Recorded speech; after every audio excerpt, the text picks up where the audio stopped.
Goodbye Mike Pence. Others need to go. Mike Pence became the latest casualty of the Republican primary over the weekend. The former vice president suspended his presidential campaign on Saturday, saying, "After much prayer and deliberation, I have decided to suspend my campaign for president effective today." Good. Mike Pence needed to drop out because he had no path forward. Realistically, Pence never had a path to the presidency. Pence's stars became crossed the moment he signed on with Donald Trump in 2016. Of course, the flip side is that Trump's offer to add Pence to the ticket was a way to distinguish himself from other capable but not outstanding Republican governors. Pence made a gamble, or a deal with the devil, that he would backstop Trump and then, as the vice presidential nominee, would become the heir apparent when Trump flamed out and went down in defeat. Time equals 400 Ms. greater than, but Trump didn't go down in defeat. As we all remember, Trump won a fluke victory and became president. Pence had to deal with the devil for the next 4 years and beyond. There wasn't much that Mike Pence found objectionable in the Trump administration. For all the problems and foibles, the one thing that Mike Pence seemed to consider a bridge too far was when Trump asked him to throw out the Electoral College results. Don't get me wrong. I'm glad that Pence made the right choice, but it took 4 years of bad choices to get to the right one. Pence's choice ended any chance he ever had of becoming president. A large part of the country either didn't like him or trust him before, and his decision on January 6 severed his ties with his friend Trump's MAGA faction. Pence alienated both sides of the country and has no constituency.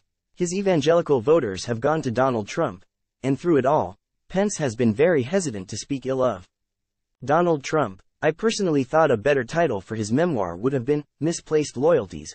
But now Mike Pence has made another good decision, his second in 8 years.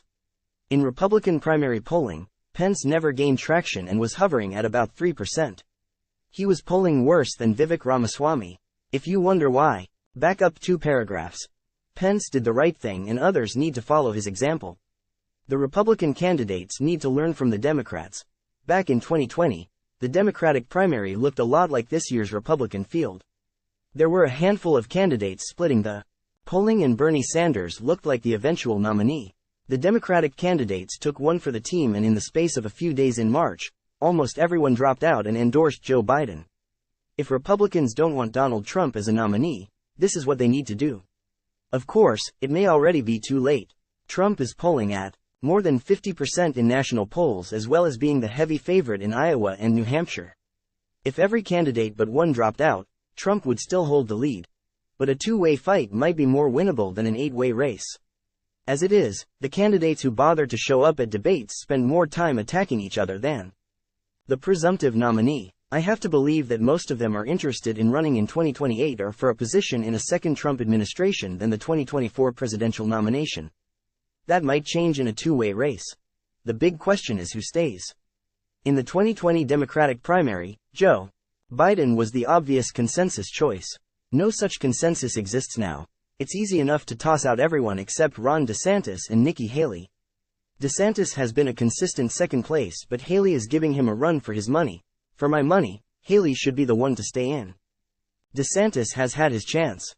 Over the winter and spring, the Florida governor had every advantage, including massive fundraising support and cheerleading from just about every anti-Trump politician and pundit.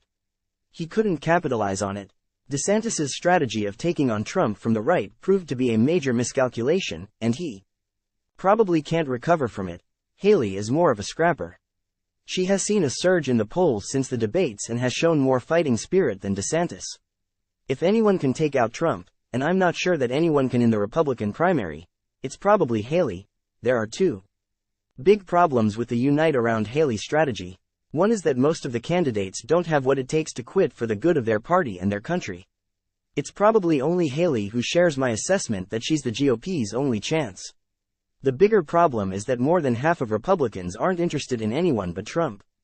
Time equals 400 Ms. greater than it's going to take another MAGA drubbing to convince Republicans that Trumpism is a dead end. Maybe after 2024, the party will be ready to move on, if it doesn't decide on a civil war instead.